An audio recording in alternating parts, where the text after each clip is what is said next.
There are nights when your body is completely still, yet your mind refuses to sleep. Thoughts keep circling. What has already happened? What has not yet arrived?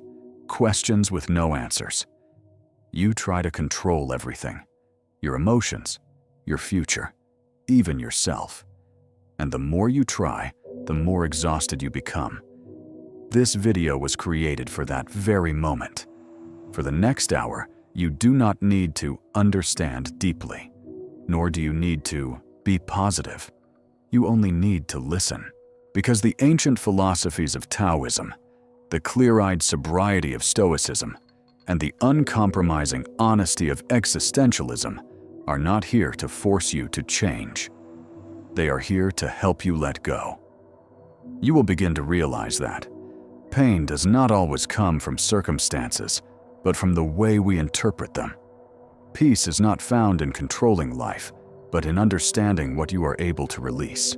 And the meaning of life is not something given to you in advance, but something you quietly create each day, even in your weakest moments. If you are tired, let tonight become a pause. A pause where philosophy is no longer theory, but a bridge that gently carries you from chaos back to yourself. Modern humans and inner exhaustion. There is a strange paradox of modern humanity. Never before have we had so many conveniences, and yet never before have we felt so exhausted. Each night, the body is placed on the bed, but the mind continues to wander. Among unfinished tasks, unnamed anxieties, and questions that repeat themselves until they drain all strength. We live in an era where everything can be measured, controlled, optimized. And it is precisely this that causes the inner world to grow increasingly tense and rigid, heavy, with no remaining space to exhale. This exhaustion does not come from physical labor, but from a mind that is constantly on alert. You think too much. You analyze everything. You try to control your emotions, other people's reactions, the outcomes of the future. Even when lying in darkness, the brain keeps running like a machine without an off switch. And beneath all of it lies a quiet fear. If you stop thinking, if you stop controlling, if you stop preparing, what will happen? It is at this point that modern humans begin to lose the ability to be still. Still with themselves. Still with uncertainty. Still with unanswered questions. We have become so accustomed to filling every space with information, with plans, with noise, that silence itself becomes frightening. Silence is no longer a place of rest, but a place where suppressed anxieties rise to the surface. But philosophy, especially philosophy meant for the moments before sleep, does not appear to demand that you fix yourself, that you be better, that you be more positive. It appears as a whisper, very slow, very gentle, reminding you that perhaps you do not need to strain yourself so much. Perhaps the problem is not that you have not done enough, but that you are carrying too many unnecessary things inside your mind. Much of modern anxiety does not arise from the present moment, but from imagined scenarios. The mind continuously projects into the future, revisits the past, and rarely truly resides in the now. In such a state, sleep is no longer a natural letting go, but becomes an exhausting negotiation between a body that is depleted and a mind that refuses to stop. You want to sleep, yet you fear that if you loosen control, everything will fall apart. Here, philosophy opens a different door, not a door that leads to answers, but a door that leads to another way of seeing.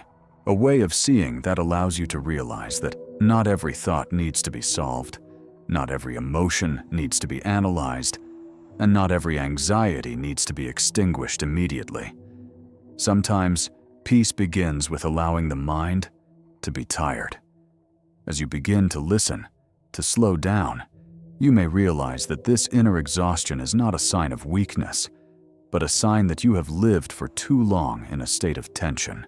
You have tried to become a version that is good enough, strong enough, in control enough, in a world that is constantly changing. And because of this, the deepest longing is not to be more successful, but to live more lightly. Light in thought, light in expectation, light in the way you treat yourself.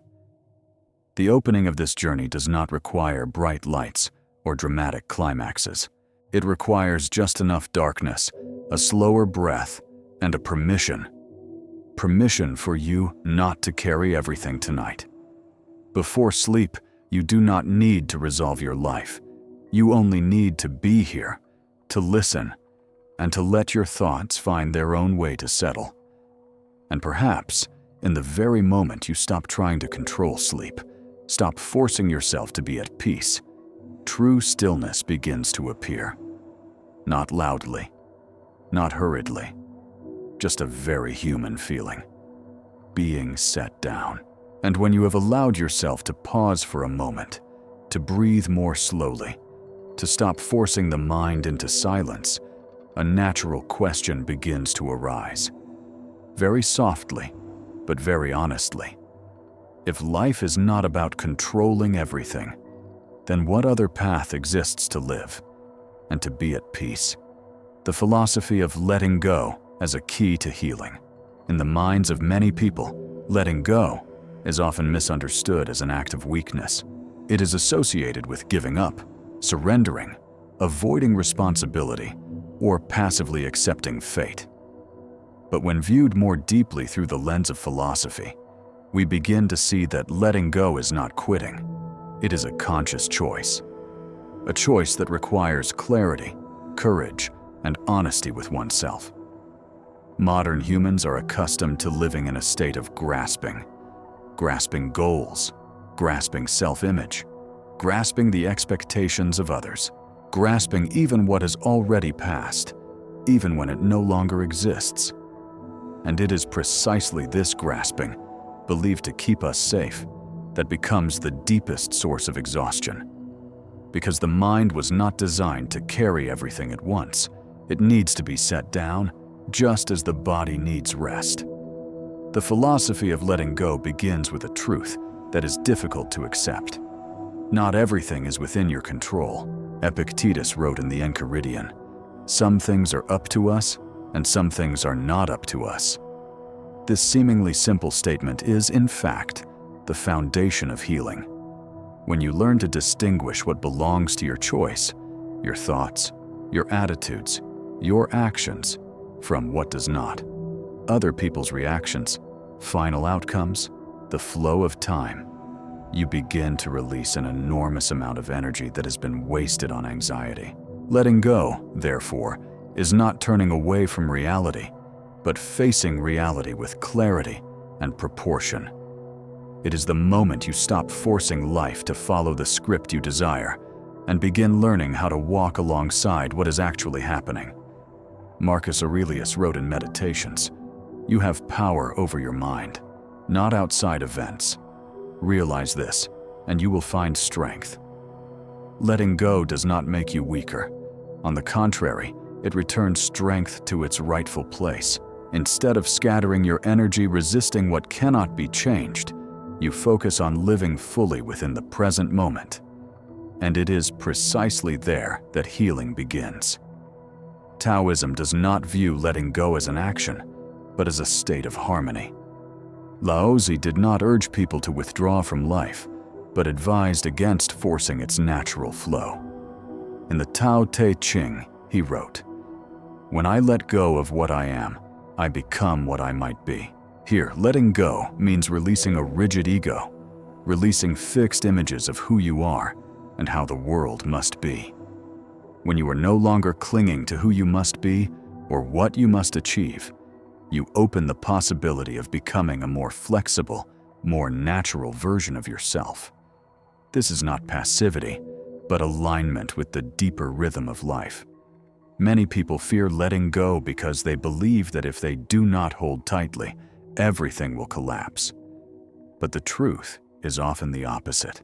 It is precisely because you hold too tightly that everything hurts. The mind becomes like a string pulled beyond its limit. And letting go, in this case, is simply loosening, not cutting. Letting go is also an act of compassion toward yourself. You acknowledge that you are not all-powerful. You allow yourself not to have every answer. You accept that there are days when you are weak, tired, and confused. Søren Kierkegaard once wrote, "To dare is to lose one's footing momentarily. Not to dare is to lose oneself." Letting go requires the courage to release the familiar footing of control, so that you do not lose yourself in roles and expectations that were never truly yours. Healing does not occur in a sudden flash of light. It unfolds quietly as you begin to live in greater harmony with reality. When you stop asking, "Why is this happening to me?" and begin asking, "How can I live with this?" When you stop resisting pain, and pain gradually loses its power over you. Letting go does not take meaning away from life. It only removes unnecessary burdens. And when night falls, when you prepare to drift into sleep, perhaps what you need is not one more thought, but one less grip, one less anxiety, one less expectation, one less battle in the mind. Because sometimes the deepest path to healing is not trying to become stronger, but daring to loosen your grip at the right moment. And when you begin to understand that letting go is not abandoning life, but stopping the fight against reality, a deeper question slowly emerges in the silence. If pain does not come entirely from what happens, then where does it truly come from? Stoicism. Pain arises from perception. Stoicism does not deny pain. It does not tell you to be falsely strong, nor does it ask you to numb your emotions. What Stoicism does is point directly to a truth that is difficult to accept, yet deeply liberating.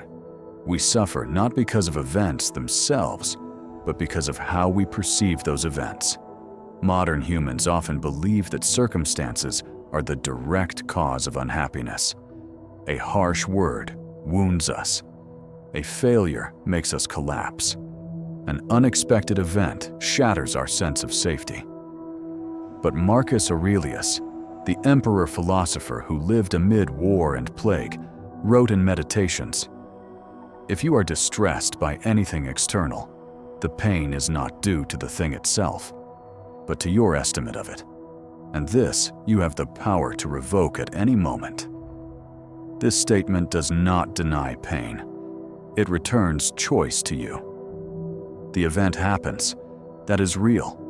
But the way you interpret it, the way you tell the story inside your mind, that is where pain is either sustained or released. Seneca, who lived among power, exile, and the constant presence of death, expressed a similar insight in Letters from a Stoic. We suffer more often in imagination than in reality. Most of our pain does not come from the present moment, but from what the mind continuously adds to it. We worry before something bad happens. We punish ourselves long after the event has passed. We live in a reality stretched and distorted by imagination, and it is there that the mind becomes exhausted. Stoicism does not teach you to control life. It teaches you to clearly distinguish between what you can control and what you cannot. Epictetus opens the Enchiridion with a foundational principle. Some things are in our control and others not. You cannot control what others think. You cannot control the weather, the past, or the final outcome. But you always retain the ability to choose your response. And it is this response that shapes your inner experience. In a world that glorifies control, Stoicism appears as a countercurrent reminder. Peace does not come from gripping more tightly, but from knowing where to let go. When you try to control what lies beyond your reach, you push yourself into a state of constant tension. But when you accept your limits, the mind begins to breathe. Marcus Aurelius wrote, "You have power over your mind, not outside events. Realize this, and you will find strength." The strength he speaks of is not the strength of domination, but inner strength. The strength that is not swept away by every external disturbance. It is the ability to remain steady in the storm, not because the storm is weak, but because you are no longer resisting blindly. Stoicism also does not promote cold resignation. On the contrary, it encourages you to act fully within what is possible, without tying your self-worth to the outcome. You do what is right because it is right, not because it is guaranteed to bring reward. Seneca once wrote, "He who suffers before it is necessary, suffers more than is necessary." How much of your life's energy has been consumed by fears that never happened? How many sleepless nights were spent on scenarios that existed only in the mind? Stoicism does not tell you to stop thinking. It teaches you not to let your thoughts rule you. In the context of sleep, this philosophy takes on a special meaning. Before sleep, the mind often wants to review, judge, and anticipate. Stoicism whispers something very simple. Tonight, there are things you don't need to carry. What has happened has already happened.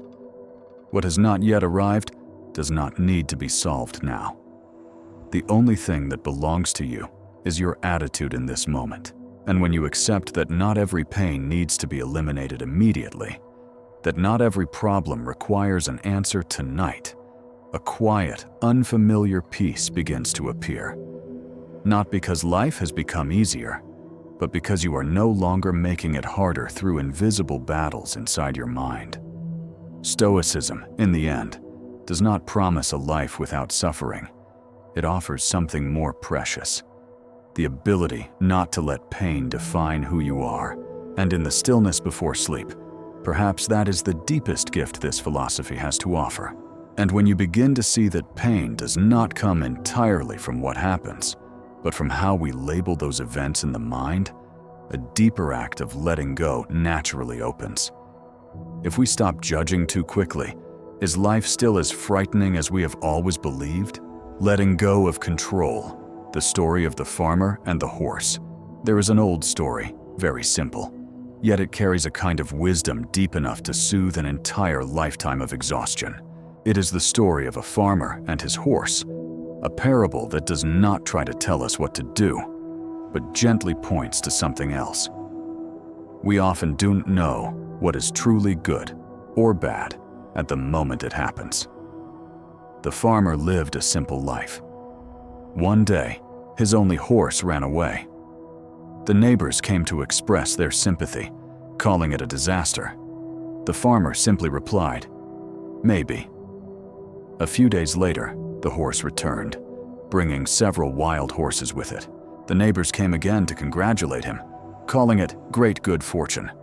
The farmer again said only, "Maybe." Then, while trying to tame the horses, the farmer's son fell and broke his leg. "A disaster," people said. "Maybe," the farmer replied. Not long after, war broke out. All the strong young men were drafted into the army, except the farmer's son, whose leg was broken. This time, no one rushed to make a judgment. The story has no climax, no lengthy explanation, and yet it is precisely this silence that holds its deepest meaning. It poses a question that modern humans rarely dare to face. Why are we so quick to label everything as good or bad? We live in a culture of rapid judgment. An event happens, we immediately evaluate it. A word is spoken, we immediately conclude. A crisis arrives, we instantly ask, why is this bad thing happening to me? But the parable of the farmer whispers something else. Perhaps we do not have a wide enough perspective to know what is truly unfolding in the long arc of life. This spirit resonates deeply with both Taoism and Stoicism. Marcus Aurelius wrote in Meditations, "Objective judgment, now, at this very moment. Unselfish action, now, at this very moment. Willing acceptance, now, at this very moment, of all external events. He does not tell us to like everything that happens. He invites us to pause our judgment, because judging too quickly is the fastest way to make ourselves suffer. When we label an event as bad, the mind immediately resists it. When we label something as good, we begin to cling and fear its loss. Both bind us to an unnecessary inner struggle. Taoism goes even further, suggesting that the very concept of good and bad is a product of the ego itself. Laozi wrote in the Tao Te Ching, "When people see some things as beautiful, other things become ugly. When people see some things as good, other things become bad. Good and bad do not exist independently. They arise together in the human mind." And so, when we release the need to categorize life, we begin to touch a deeper freedom, allowing events to simply be what they are. Letting go of control in this context does not mean giving up or living carelessly. It means refusing to participate in the urge to reach conclusions too soon. The farmer did not know how the future would unfold, but he knew one thing. If he rushed to label events, he would bring unnecessary suffering into the present. Modern humans tend to do the opposite. We want certainty. We want prediction. We want reassurance that everything is on the right track. But life rarely unfolds in a linear way. What we call failure today may become a turning point tomorrow. What we call success may turn out to be the beginning of a new chain of attachments, Seneca warned in Letters from a Stoic. Luck is what happens when preparation meets opportunity. Yet he also understood that luck, whether fortune or misfortune, can only be seen clearly after the current has passed, not at the moment it begins. That is why Stoicism does not advise us to control outcomes, but to control our responses and to allow outcomes to reveal their meaning over time. The story of the farmer gently reminds us of this. Life does not require you to understand everything immediately. You do not need to know whether today is fortunate or unfortunate. You only need to live fully with what is happening, do what is right within your capacity, and leave the rest to a flow larger than yourself. In the moments before sleep, this lesson becomes especially important. Night is when the mind likes to replay and judge everything. Was today good or bad? Did I do the right thing? Where is my life going? This parable whispers a different message. Perhaps you do not need the answer right now. And when you stop trying to control the meaning of every event, stop forcing yourself to understand everything, the mind begins to settle. Not because life becomes less complex, but because you are no longer fighting that complexity. Letting go of control, ultimately, is letting go of the need for certainty. And in the space created by that uncertainty, a very real peace can quietly emerge. Steady, enduring, and deeper than any hurried conclusion. And when you stop rushing to judge life as right or wrong, fortunate or unfortunate, when you begin to trust that the meaning of things can only unfold with time, a deeper door opens softly. The door to living in harmony with the current, rather than constantly resisting it. Taoism. Living in harmony with the flow. Taoism does not come to explain life. It comes to remind you that life does not need to be explained so much. In a world where people constantly want to control, predict, and optimize everything, Taoism appears like a quiet stream. It does not argue, it does not force, it does not try to prove anything. It simply invites you to pause, to observe, and to merge with a rhythm of existence that has been flowing long before you were born. The concept of the Tao is the foundation of this entire philosophy. Yet from the very beginning, Laozi warned that the Tao cannot be grasped through words. He opens the Tao Te Ching with a famous line.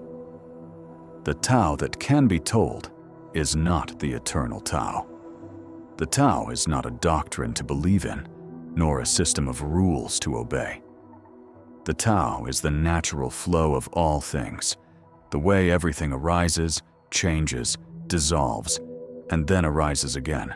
When humans suffer, according to Taoism, it is not because the flow itself is wrong, but because we try to swim against it. We are taught to try harder, to control better, to become stronger. But Taoism asks a very different question. What if the problem is not that you are not trying hard enough, but that you are trying in the wrong direction? When you resist what simply is, the weather, aging, emotions, impermanence, you create friction. And it is this friction that exhausts you. Here emerges the concept of Wu Wei, one of the most misunderstood ideas in Taoism. Wu Wei does not mean doing nothing, giving up, or being lazy.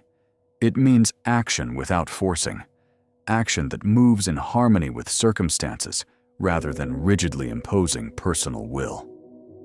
Laozi wrote, "The Tao never does anything, yet through it all, things are done." Water is the image Taoism often uses to describe Wu Wei. Water does not compete. It does not fight the rock. It flows around it. Yet over time, water wears down even what seems hardest. Its strength does not lie in confrontation, but in softness and patience.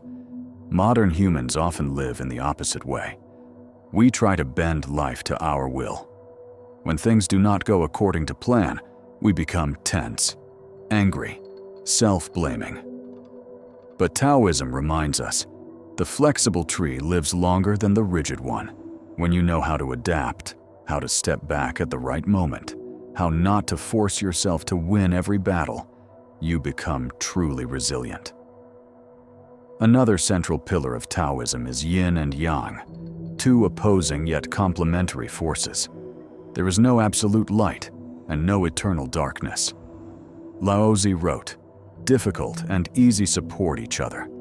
Long and short define each other. High and low depend on each other. Suffering and peace do not exclude one another. Success and failure do not stand apart. They exist like waves, rising and falling, coming and going.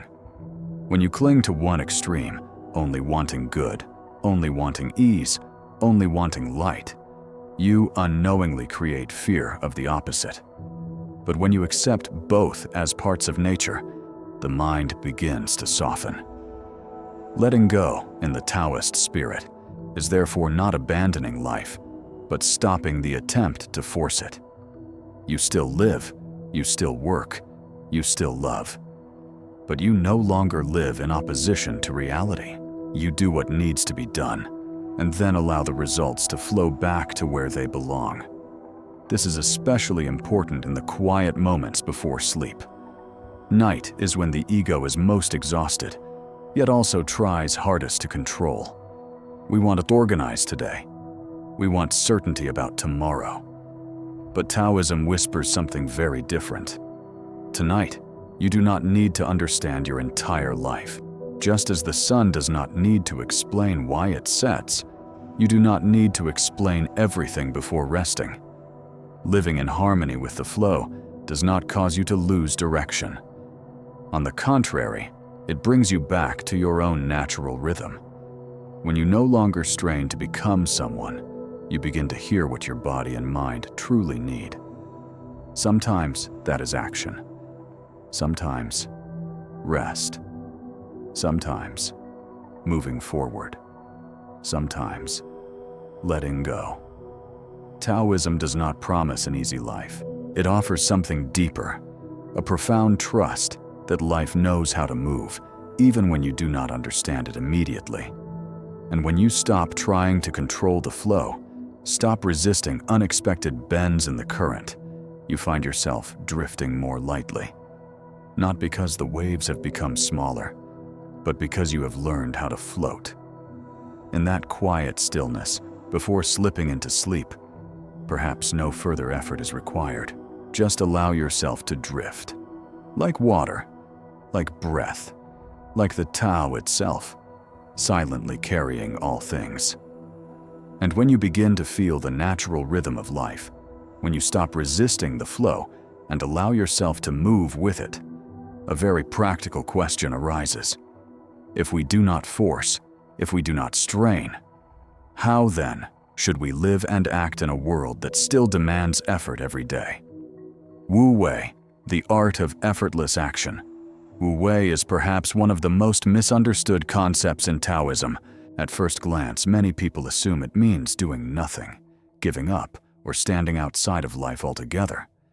But if understood this way, the true depth of this wisdom is completely missed. Wu Wei is not passivity. It is the art of effortless action.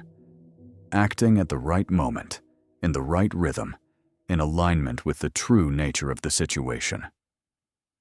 Laozi wrote in the Tao Te Ching, "The sage does nothing, yet leaves nothing undone." This statement is not contradictory. It points to a special quality of action. Action that does not arise from an impatient ego, from fear-driven control, but from deep attunement to the flow that is already unfolding. Those who practice Wu Wei do not stop living. They do not stop working. They simply stop forcing. The central image of Wu Wei remains water. Water does not choose the hardest path, nor does it seek the easiest one. It takes the path that is open. When water meets a rock, it does not crash into it to prove strength. It flows around it. And yet, over time, it is water that reshapes the rock. Laozi wrote, "Nothing in the world is as soft and yielding as water, yet for dissolving the hard and inflexible, nothing can surpass it." The power of Wu Wei does not lie in intensity, but in appropriateness. When you act at the right time and in the right way, you do not need to expend excessive energy. But when you move out of rhythm, even great effort leads to exhaustion. In work, modern humans often fall into two extremes, either forcing themselves to constantly break through or losing all motivation entirely. Wu Wei opens a third path. It invites you to listen to your own state and to the situation itself. There are times that call for deep focus and decisive movement, and there are times that require pause, incubation, allowing ideas to ripen naturally. Not all delay is laziness, and not all constant action is effective. In creativity, Wu Wei is especially vital. Profound ideas rarely appear under pressure. They often arise when the mind relaxes, while walking, before sleep, or when you stop insisting that you must create. When you stop straining to produce value, value begins to emerge on its own.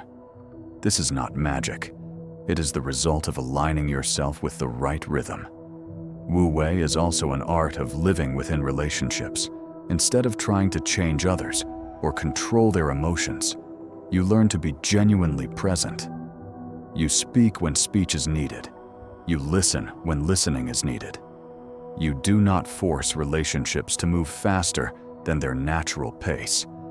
And it is precisely this lack of forcing that creates space for trust and understanding to grow. What must be emphasized is this: Wu Wei does not deny personal responsibility.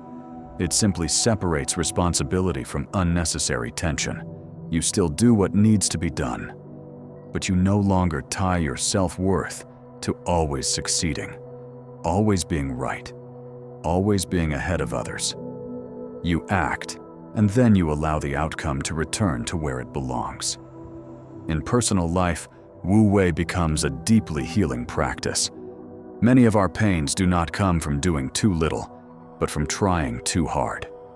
Trying to become an ideal image. Trying to live up to expectations. Trying to move fast when the inside is already exhausted.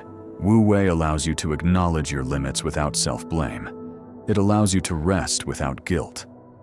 Before sleep, the spirit of Wu Wei is especially essential, because sleep is an act that cannot be forced. You cannot try to sleep deeply. You can only create the conditions, dim the lights, slow the breath, release unnecessary thoughts. And when you stop trying, sleep arrives on its own. This is Wu Wei in its purest form. Wu Wei does not turn you into someone who gives up on life. It makes you someone who uses life energy wisely. You know when to move forward, when to step back, when to speak, when to remain silent, when to hold on, and when to let go. It is this subtle intelligence that makes life feel lighter. Living according to Wu Wei does not mean life becomes easier, but it becomes less resistant, with fewer collisions, with less erosion. And within this flow, you no longer have to strain just to survive. You begin to be carried by the natural rhythm of life itself, by the Tao quietly moving through every breath, every step, every deeply human moment of your existence. And when you have learned to act without strain, to live without forcing, a deeper layer of letting go gradually reveals itself. Not only letting go of mistimed actions, but letting go of the things we have clung to for too long and called me. Non-attachment. Freedom from material possessions, rigid beliefs, and the ego.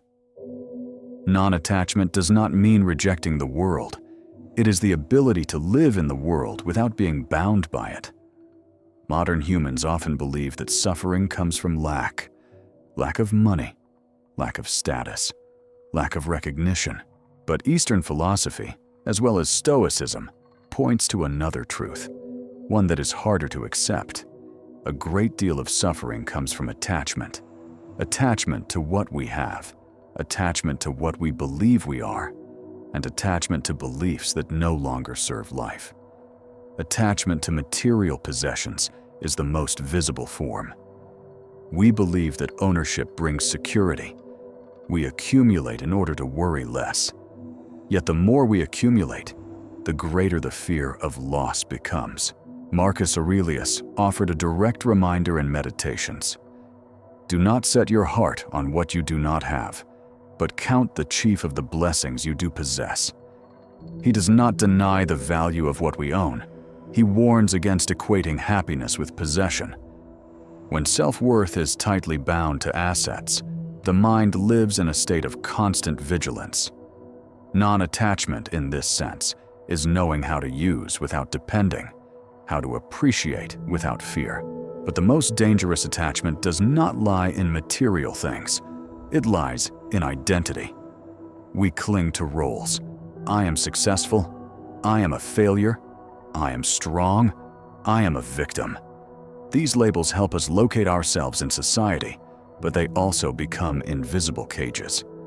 When circumstances change, the cage tightens.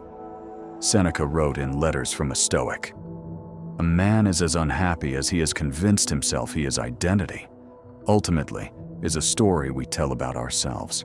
And when we believe that story absolutely, we deny ourselves the possibility of becoming something else."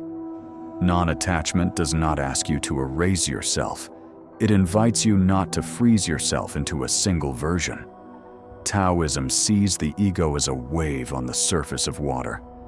It has a shape, but no fixed essence. Laozi wrote, "When I let go of what I am, I become what I might be." Letting go of the ego is not self-negation. It is an opening into potential. When you stop defending your self-image at all costs, you become flexible. You can be wrong without collapsing. You can change without feeling that you have betrayed yourself. And this is a very rare kind of freedom. Attachment also appears subtly in rigid beliefs. We cling to viewpoints because they give us a sense of certainty. But the world is always changing, and beliefs that refuse to update become sources of inner conflict. Marcus Aurelius warned against the rigidity of judgment in Meditations. If someone is able to show me that what I think or do is not right, I will gladly change. Non-attachment here is the ability to change one's mind without losing face. It is the courage to admit that one's understanding is limited. It is placing truth above ego. And that is what allows a human being to mature. In modern life, non-attachment opens the capacity for sustainable growth. When you are not bound to outcomes, you dare to experiment. When you are not bound to image, you dare to learn again from the beginning. When you are not bound to old viewpoints, you dare to listen. Epictetus expressed this simply and profoundly in the Discourses. It is impossible for a man to learn what he thinks he already knows. Non-attachment is the condition for learning, and learning is the condition for living. Before sleep, attachment often becomes most visible. The mind replays the day. Did I do enough? What do others think of me? Am I falling behind? Non-attachment whispers something else. Tonight, you do not need to be anyone. You do not need to protect an image. You do not need to prove your worth. You only need to be a human being, breathing, tired, and allowed to rest. Inner freedom does not come from eliminating all bonds, but from recognizing which bonds are self-created. When you release what is no longer necessary, life energy is returned. You feel lighter, not because you have less, but because you are carrying less in the mind. Non-attachment does not make you indifferent. It makes you deeply present. You love without possessing. You act without identifying. You live without clinging. And in that letting go, a very natural capacity for growth opens. Not to become more than others, but to become a more truthful and freer version of yourself. And when you begin to release what you once held tightly, material things, identity, viewpoints, and the ego, something very natural happens. Life does not change immediately, but the way you live within life begins to change. The benefits of letting go in modern life. Letting go is not a moment of sudden illumination. It is a quiet process, yet its effects spread deeply into everyday life. When people stop carrying so many invisible burdens in the mind, the first thing that appears is not great happiness, but lightness. Lightness in thought. Lightness in reaction. Lightness in the way we face the world. The most obvious benefit of letting go is a calmer mind. Not because life has fewer problems, but because the mind no longer magnifies them. When you stop clinging to the idea that everything must happen according to your will, you stop resisting inevitable changes. Marcus Aurelius wrote in Meditations, "Today I escaped anxiety." Or no, I discarded it because it was within me, in my own perceptions, not outside. Peace, in the Stoic sense, is not withdrawing from the world, but removing the world's power over your inner life. When you understand that most tension arises from interpretation, letting go becomes a deeply conscious act of self-protection. A peaceful mind naturally leads to more harmonious relationships. Many conflicts do not arise from differences, but from attachment. Attachment to being right. Attachment to changing others. Attachment to the expectation that love must always take a fixed form. When you loosen the need to control others, space for understanding opens on its own. Seneca once wrote, "Where there is a human being, there is an opportunity for kindness." Letting go does not make you distant. It makes you more compassionate. You listen more instead of reacting. You recognize that everyone is carrying their own burdens. And when the ego no longer has to stay on constant defense, relationships become softer, more honest, more real. One benefit that is less often mentioned, yet profoundly important, is the liberation of creativity. Creativity withers when the mind is obsessed with outcomes, with judgment, with the fear of being wrong. When you release the pressure to be perfect, the creative flow begins to return. Taoism pointed to this long ago through the spirit of Wu Wei, doing without forcing. Lao Tzu wrote in the Tao Te Ching, "The sage accomplishes without claiming credit, and because he does not claim credit, his accomplishment remains. When you no longer create to prove your worth, creation becomes joy. Ideas arrive more naturally, more deeply, because the mind is no longer suffocated by fear. Letting go also makes people more flexible and adaptable to change, a vital capacity in an age of uncertainty. When you do not define yourself by a single role, a single plan, a single path, you gain the ability to pivot when circumstances shift. Epictetus said in the Discourses, "Don't demand that things happen as you wish, but wish that they happen as they do happen, and you will go on well." Adaptation is not endurance. It is the survival art of softness. Those who are non-attached do not break when life changes direction. They adjust, learn, and keep moving. In modern life, where speed and pressure are constant, letting go also becomes a form of mental health care. You sleep more deeply because you no longer carry the entire day into your sleep. You live more fully because you are not constantly pulled back into the past or projected into the future. Kierkegaard warned of the sickness of the age, the despair of losing oneself. He wrote, "The most common form of despair is not being who you are." Letting go helps you return to your true rhythm of living, not the rhythm imposed by society. Before sleep, the benefits of letting go become most visible. When you no longer have to evaluate yourself, grade the day, or predict tomorrow, the mind can finally rest. You do not need to conquer life tonight. You only need to allow yourself to pause. Letting go does not take away ambition, love, or meaning. It only removes rigidity. And when rigidity dissolves, you live more flexibly, more gently, more clearly, not because you have gained control over life, but because you no longer allow life to control your mind. In a constantly changing world, letting go is not a loss. It is an advantage, a quiet but enduring one that allows you to go farther, lighter, and deeper, right in the midst of modern life's unceasing turbulence. And when you begin to feel the very real benefits of letting go, a lighter mind, softer relationships, greater adaptability, the next question is no longer why let go, but this: how can one live with steadiness in a world that remains full of chaos? Here, Marcus Aurelius steps forward as a living embodiment of the answer. Marcus Aurelius, living with virtue. Amid chaos, Marcus Aurelius was not a philosopher removed from life. He was the emperor of Rome during one of the most unstable periods in history. Endless wars, plague, betrayal, and death always close at hand.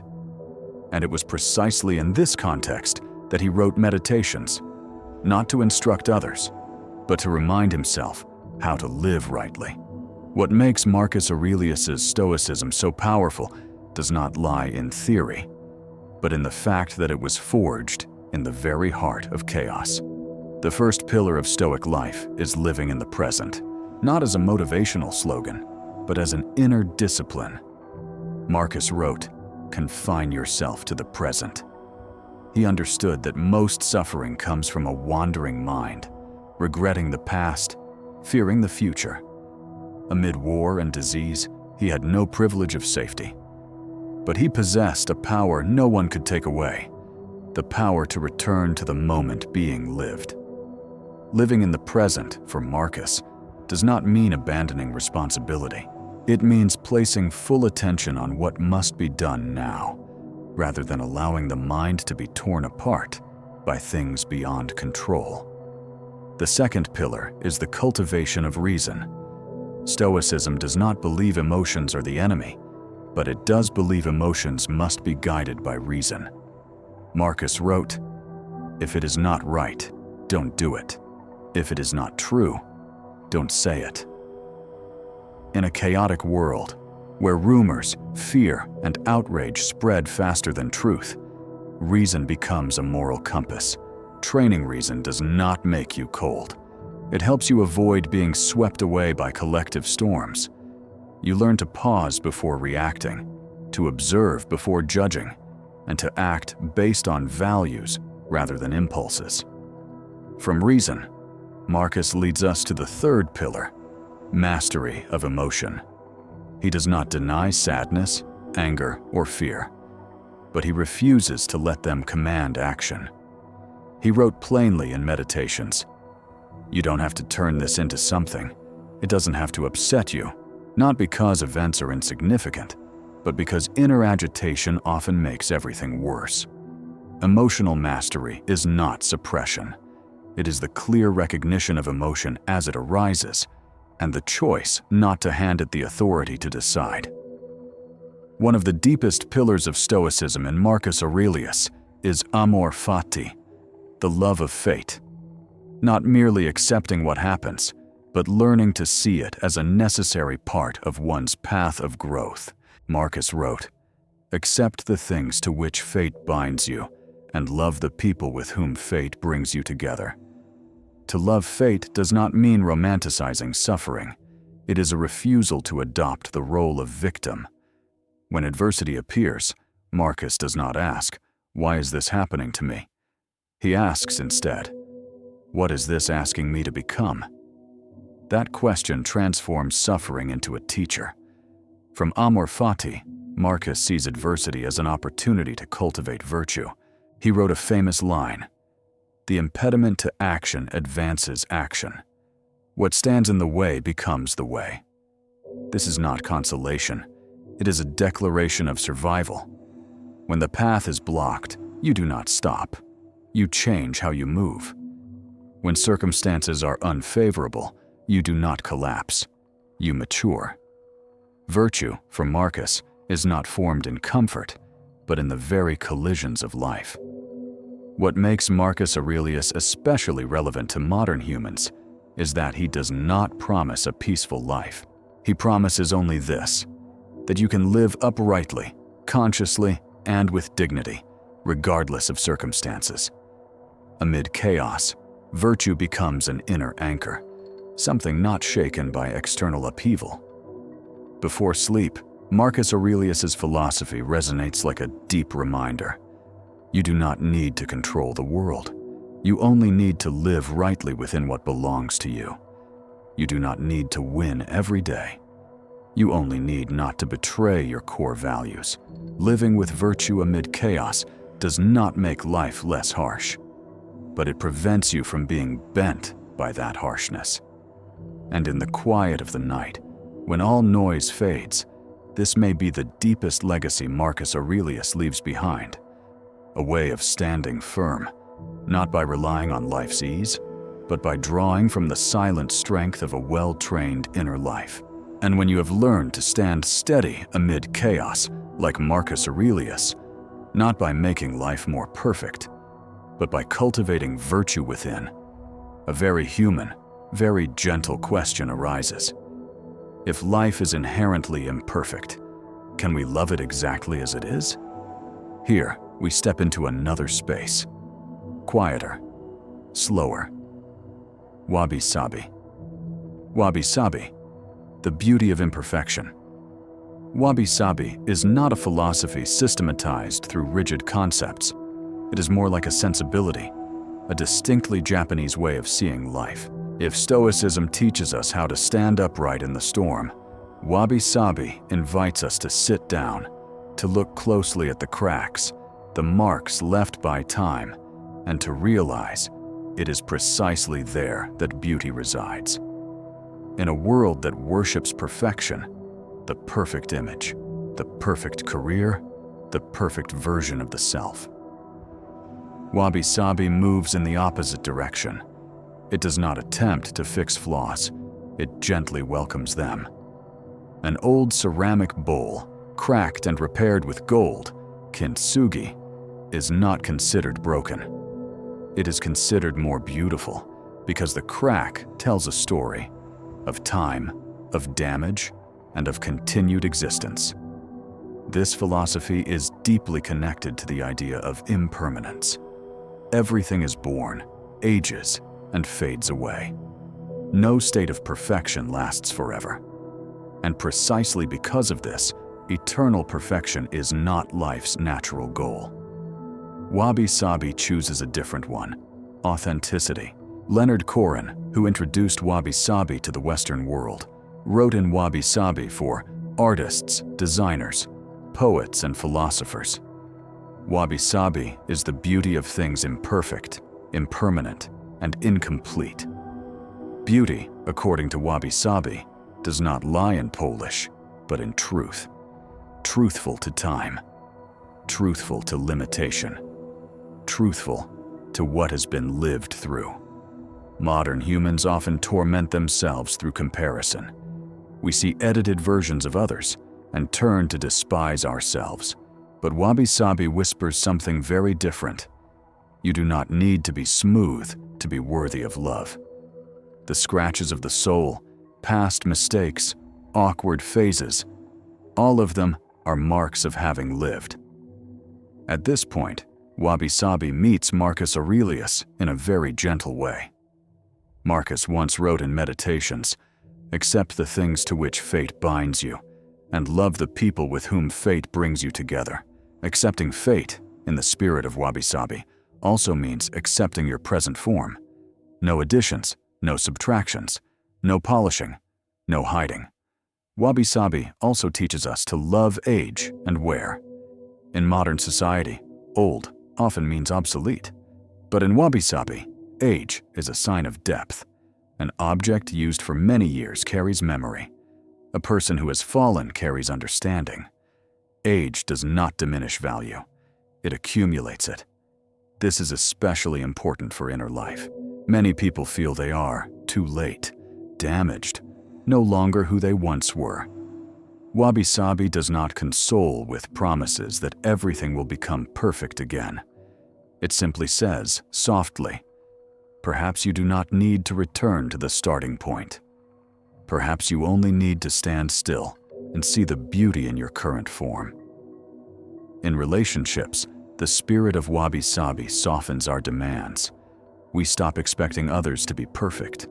We stop expecting love to always be full and radiant. We accept pauses, awkward moments, days without brilliance. And it is precisely this acceptance that creates durability. Seneca once wrote something closely aligned with this spirit in Letters from a Stoic. Begin at once to live and count each separate day as a separate life. Each day, each phase of a human being has a different shape, not to be compared, only to be lived fully. Before sleep, wabi-sabi becomes a deep lullaby. Night is when shortcomings often come knocking. Today I was not good enough, not capable enough, not right enough. Wabi-sabi whispers, perhaps today does not need to be enough. Perhaps it only needs to be real, truly tired, truly human, truly alive. Accepting imperfection does not stop growth. On the contrary, it frees you from self-loathing, the very thing that makes growth painful. When you no longer have to become a foreign ideal, you can care for yourself with greater patience and respect. Wabi-sabi does not promise success. It promises peace in being yourself. And sometimes, in a world that constantly demands you fix yourself, be better, be more perfect. The permission to be imperfect is the deepest healing gift of all. In the dim light before sleep, as you look back on today with all its small cracks, you may realize there is nothing that needs to be urgently fixed. Life, in its unfinished form, is still quietly carrying a deeply human beauty, enough for you to exhale softly and rest into sleep. And when you allow yourself not to be perfect, when you see the quiet beauty in your own cracks and marks of time, an inevitable question arises. If perfection is not required, do we really need to move so fast? Here, we touch the spirit of slow living. Living slowly, not to fall behind, but to live more deeply. Slow living, living slowly in order to live. Deeply, slow living is not a lifestyle trend meant to decorate life, nor is it a call to escape modern society. It is a stance toward living, a quiet yet steadfast counterargument to a world that worships speed, efficiency, and busyness as measures of human worth. We are taught that faster is better, that doing more means being better, that achieving earlier means being more successful. But rarely does anyone ask, faster, for what? And toward where? Meanwhile, the human mind wasn't designed to live in a state of constant acceleration. It needs pauses. It needs empty spaces. It needs moments that produce no results at all. Moments that exist simply to allow presence. Slow living begins with an awakening. The speed imposed by society is not necessarily the speed that suits inner life. When you live too fast, you do not only miss the scenery outside, you miss yourself. Seneca warned of this more than 2,000 years ago in On the Shortness of Life. It is not that we have a short time to live, but that we waste a lot of it. We do not lack time, we lack attention. We exhaust our lives in hurried movement, rarely stopping long enough to fully inhabit a single moment. Living slowly does not mean doing less out of laziness. It means doing less of what is unimportant, so that energy can be preserved for what truly matters. Taoism has long spoken of this through the language of reduction. Laozi wrote in the Tao Te Ching, "To attain knowledge, add things every day. To attain wisdom, remove things every day." Wisdom does not come from accumulation, but from subtraction. As life becomes simpler, the mind naturally grows deeper. You hear more clearly what you are truly feeling. You can distinguish genuine desire from pressures borrowed from the outside world. Slow living is also a practice of mindfulness, not mindfulness as a productivity tool, but mindfulness as a way of being. When you eat, you eat. When you walk, you walk. When you speak with someone, you are truly there. Marcus Aurelius wrote in Meditations, "Do every act of your life as though it were the very last act of your life." This is not a tragic statement. It is an invitation to live fully, undistracted, not merely getting things done, not living as though this moment were only a means to reach the next one. In a world that measures value by quantity, hours worked, achievements earned, followers gained, slow living chooses quality. One deep conversation outweighs 10 polite exchanges. One quiet afternoon outweighs 10 appointments. One task done with full presence can hold more meaning than countless efforts performed in exhaustion. Living slowly, therefore, is an act of conscious resistance. Resistance against turning human beings into production tools. Resistance against the belief that your value depends on how busy you are. Kierkegaard once wrote, "The most common form of despair is not being who you are. Chasing a speed that is not your own is a quiet form of despair, one in which you lose yourself without even realizing it." Slow living does not remove responsibility from your life. It helps you choose responsibility consciously. When you live slowly, you do not react immediately to every stimulus. You create a pause for reflection. And within that pause, you become freer. Free from being dragged along by the chaotic rhythm of the world. This becomes especially important at night. Night is when the body asks to slow down, while the mind continues to race. Slow living, in the moments before sleep, is an act of permission. Permission for the day to end, without summarizing, without optimizing, without extracting lessons immediately. Seneca wrote, "Let us prepare our minds as if we'd come to the very end of life, not as pessimism, but as release. Releasing unfinished tasks, releasing comparisons, releasing the hurried pace, that no longer belongs in the night. Living slowly does not make you fall behind. It helps you move in the right direction. When you are no longer driven by quantity, you begin to invest in depth. And depth, unlike speed, does not wear you down. It nourishes you. Slow living is not about living less. It is about living enough. Enough presence, enough listening, enough awareness to know when to move forward and when to stop. In a world that constantly urges you to hurry, choosing to slow down is not weakness. It is an act of courage. And when you settle into that slower rhythm before sleep, you may notice something simple yet profound. Life does not need to be rushed in order to be meaningful. Sometimes, meaning only appears when you are slow enough to see it, and when you have slowed down long enough to hear your own true breathing, when you are no longer swept away by the world's speed or ready-made templates. A fundamental question begins to arise, quietly, yet impossible to avoid. If life does not hand us meaning in advance, how will we live with the freedom that now rests in our own hands? Existentialism. Freedom, responsibility, and self-created meaning. Existentialism does not come to lull human beings with comforting answers. It does not promise that everything will turn out fine, nor does it assure us that life contains a ready-made moral order waiting to be discovered.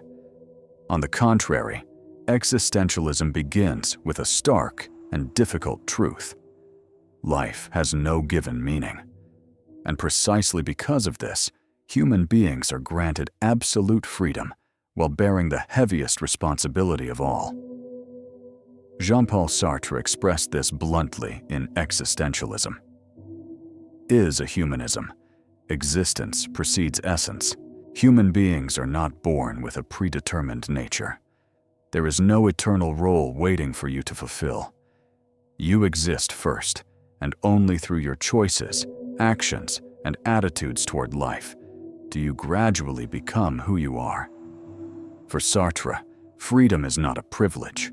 It is inescapable. Even refusing to choose is already a choice. What makes freedom frightening is that it offers no place to hide. When there is no objective meaning to blame or lean on, we are forced to confront the question, what will I do with this life? Sartre wrote, "Man is condemned to be free." Freedom is a sentence because it carries full responsibility for how we live. There is no one else to blame. There is no fixed fate to hide behind.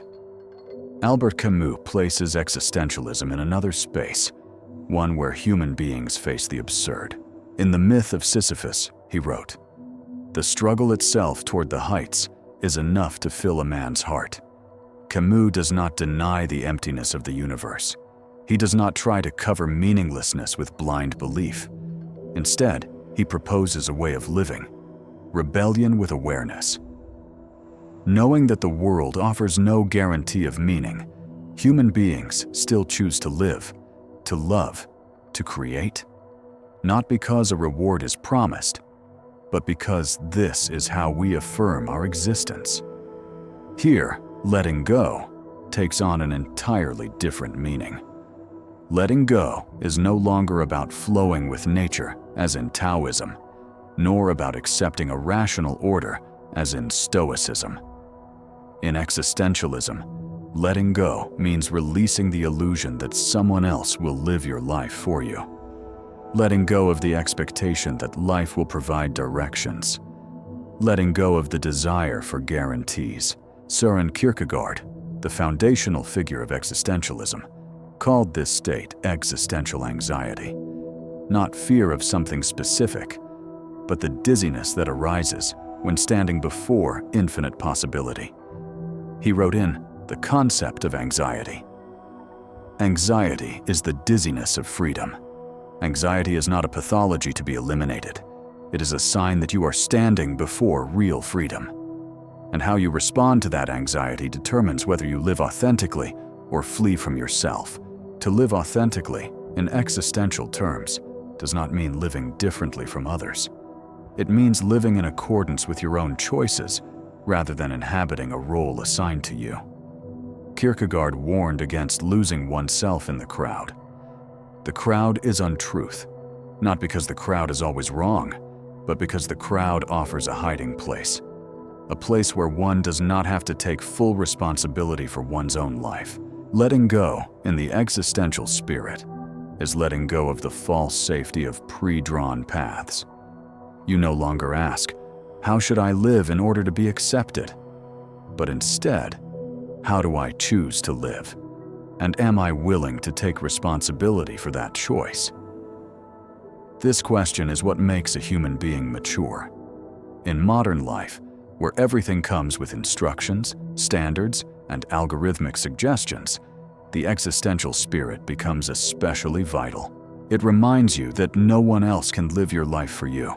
Not philosophers, not religions, not society. They may point the way, but the walking is yours alone. Before sleep, existentialism does not whisper easy comforts. It offers something deeper, a profound trust in your right to choose meaning for today.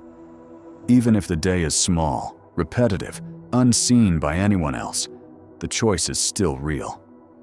Camus wrote, "Live to the point of tears, not to suffer, but to live deeply, truthfully, fully." Existentialism does not promise immediate peace, but it offers something more precious, the dignity of freedom. Freedom to choose how to live. Freedom to take responsibility. Freedom to turn letting go into the foundation of an authentic life. And perhaps, as you close this day in the quiet darkness, you do not need to know the full meaning of your life. You only need to know this. That meaning is not far away. It is being created, very quietly, through how you choose to live, right here, in this very moment.